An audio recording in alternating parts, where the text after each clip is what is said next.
उत्तर प्रदेश और देश में इस वक्त चुनावी माहौल बना हुआ है। राजनीतिक दल लगातार एक दूसरे पर जुबानी हमले कर रहे हैं। जहां कांग्रेस, सपा और बसपा समेत दूसरे विपक्षी दल सत्ताधारी भाजपा पर बार बार जुबानी हमले बोल रहे हैं, तो वहीं भाजपा नेता और हिंदूवादी संगठनों के दूसरे नेता भी विपक्षी पार्टियों और उनके नेताओं को निशाना बना रहे हैं। धर्म, जाति और संप्रदाय को लेकर कई नेता विवादित बयान भी दे चुके हैं, जिससे उत्तर प्रदेश की सियासत बार बार गर्मा रही है। हाल ही में सपा नेता स्वामी प्रसाद मौर्य ने हिंदू धर्म ग्रंथ, सनातन संस्कृति और हिंदू देवी देवताओं को लेकर कई आपत्तिजनक टिप्पणी की थी, जिसके बाद से ही मौर्य हिंदूवादी संगठनों के निशाने पर हैं। उधर AIMIM के मुखिया असदुद्दीन ओवैसी भी लगातार भाजपा और मोदी योगी सरकार पर बयानबाजी करते रहते हैं। अब बरेली पहुंचे अयोध्या हनुमानगढ़ी के महंत राजू दास ने स्वामी प्रसाद मौर्य और असदुद्दीन ओवैसी को लेकर विवादित बयान दे दिया है, जिसके बाद उत्तर प्रदेश की सियासत में एक बार फिर से उबाल आ गया है।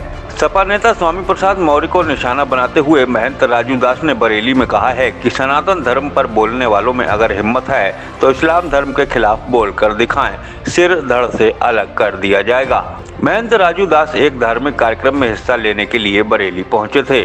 आगे महंत राजू दास ने कहा कि अगर सनातन पर प्रहार करके नेवला जैसे लोग रामचरितमानस को फाड़ने और जलाने की बात कहें तो उन्हें जूते से मारना चाहिए, ताकि फिर कोई ऐसी हिम्मत न कर सके। AIMIM मुखिया असदुद्दीन ओवैसी को महंत राजू दास ने समाज का भेदिया बताते हुए निशाना साधा। उन्होंने कहा कि ओवैसी समाज में जहर घोलने का काम कर रहे हैं। वे कहते हैं अयोध्या में बाबरी मस्जिद थी, बाबरी मस्जिद है और रहेगी। जब हमारी संख्या बढ़ेगी तो मंदिर तोड़कर मस्जिद बनाएंगे। उन्होंने कहा कि हम सहिष्णु हैं, इसलिए ऐसे लोग बोल पाते हैं। अगर साधु संत अपनी से हटे तो ये नहीं बोल पाएंगे और इन्हें धर्मांतरण करके घर वापसी करनी पड़ेगी। भारत में रहने वाले सभी सनातनी हैं, जिनके पूर्वजों ने तलवार के बल पर सलवार को पहन लिया, वह इस्लाम को मानने वाले हैं। वहीं जिनके पूर्वज धन के लालची थे तो उन्होंने ईसाई धर्म को स्वीकार कर लिया। विपक्ष पर निशाना साधते हुए महंत राजू दास ने कहा कि विपक्ष तो चाहता था कि अयोध्या में मंदिर की जगह सुलभ कॉम्प्लेक्स बने। विपक्ष ने तो साधु संतों को बोको हराम, तालिबान और ISI तक से जोड़ दिया और हिंदुत्ववादियों को आतंकवादी बता दिया था। अब विपक्षी पार्टियों के पास बोलने के लिए कोई मुद्दा नहीं बचा है, इसलिए वो सनातन धर्म पर हमला कर रहे हैं। PM मोदी को रामलला की प्राण प्रतिष्ठा में आमंत्रित करने के विपक्ष के सवाल पर पलटवार करते हुए महंत राजू दास ने कहा कि भगवान श्री राम किसी पार्टी, दल या संप्रदाय के नहीं हैं, सभी के हैं। उन्होंने कहा कि भगवान राम आस्था का केंद्र हैं, कण कण में उनका वास है, इसलिए रामलला के प्राण प्रतिष्ठा में किसी को निमंत्रण देने की जरूरत नहीं है, सभी आमंत्रित हैं। महंत राजू दास ने कहा कि प्रधानमंत्री पूरे देश के हैं, इसलिए साधु संत चाहते थे कि प्रधानमंत्री के नेतृत्व में भगवान राम की प्राण प्रतिष्ठा हो, जिसको लेकर ट्रस्ट के लोगों ने वार्ता करके प्रधानमंत्री को निमंत्रण भेजा था, जिसे उन्होंने स्वीकार भी कर लिया है। लेकिन विपक्ष का काम तो सिर्फ आरोप लगाना ही है। महंत राजू दास ने कहा कि ईसाई मिशनरी सबसे ज्यादा सनातन धर्म को नुकसान पहुंचा रही है। इसके अलावा लव जिहाद, लैंड जिहाद, व्यापार जिहाद के माध्यम से सनातनियों को दबाने का प्रयास किया जा रहा है, लेकिन सनातनी अपनी जातियों में ही उलझे हुए हैं, जिससे काम नहीं चलेगा।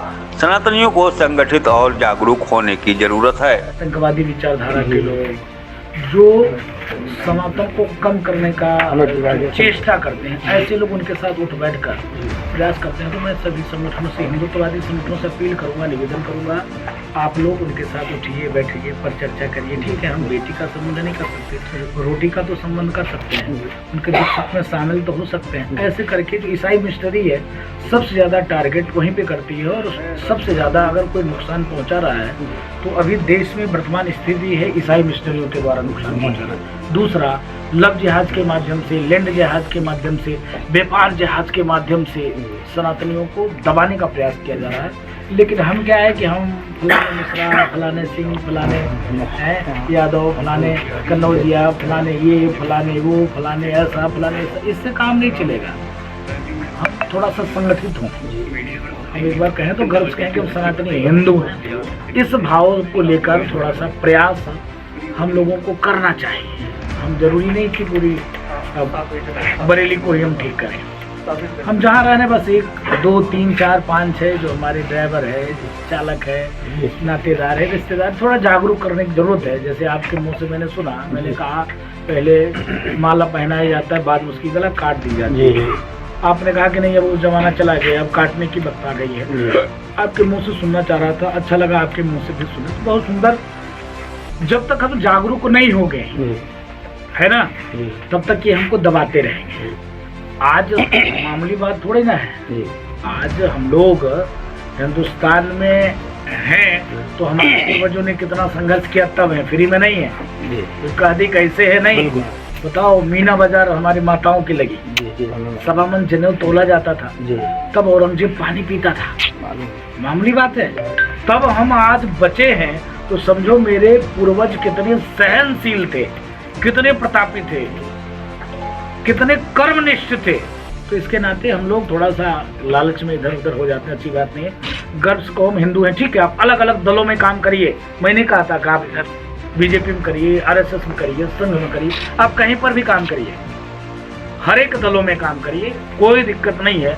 लेकिन सनातन के लिए और राष्ट्र के लिए सबको एक साथ खड़े होना चाहिए, एक मंच पे होना चाहिए। जब सनातन की बात आ जाए, नेवला के लोग जब रामचरितमानस फाड़ने की बात करें, तो किसी जिले में घुसे तो उसको जूता लेकर मारना चाहिए, सर काट देना चाहिए। नहीं, वो तो कानूनी प्रक्रिया है, वो तो अपने लोग करेंगे ही करेंगे। लेकिन एक जो तार्किक प्रक्रिया है कि किसी भी जिले में घुसने नहीं देना चाहिए, जहाँ जाए जूता से स्वागत होनी चाहिए ऐसे लोगों का।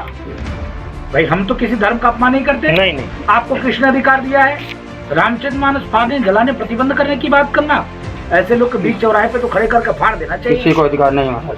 तो फिर इसके नाते मैं अपील करूंगा, निवेदन करूंगा कि आप लोग जागरूक होकर एक जिस भी संगठन में आप लोग काम करते हो, अगर वो दिख जाए, कहीं आ जाए, तो ऐसे लोगों को भव्य स्वागत होना चाहिए। मंदिरों में किसी के निमंत्रण देने की जरूरत भी नहीं है। अगर वो हिंदू है, सनातनी है, तो किसी भी निमंत्रण की जरूरत नहीं है। आप आइए, किसी का पर्सनल कोई काम होता, शादी होता, विवाह होता, तो निमंत्रण दिया जा सकता है। पारब्रह्म परमात्मा भगवान श्री राम सबके हैं, किसी पार्टी के नहीं, किसी दल के नहीं, किसी संप्रदाय के नहीं। भगवान राम पूरी आस्था का केंद्र है, कण कण में उनकी व्यापकता है और हर जन के मन में उनके प्रति भाव है, निष्ठा है, समर्पण है, त्याग है। तो इसके नाते अगर हम निमंत्रण दें तो ये अच्छी बात नहीं होगी।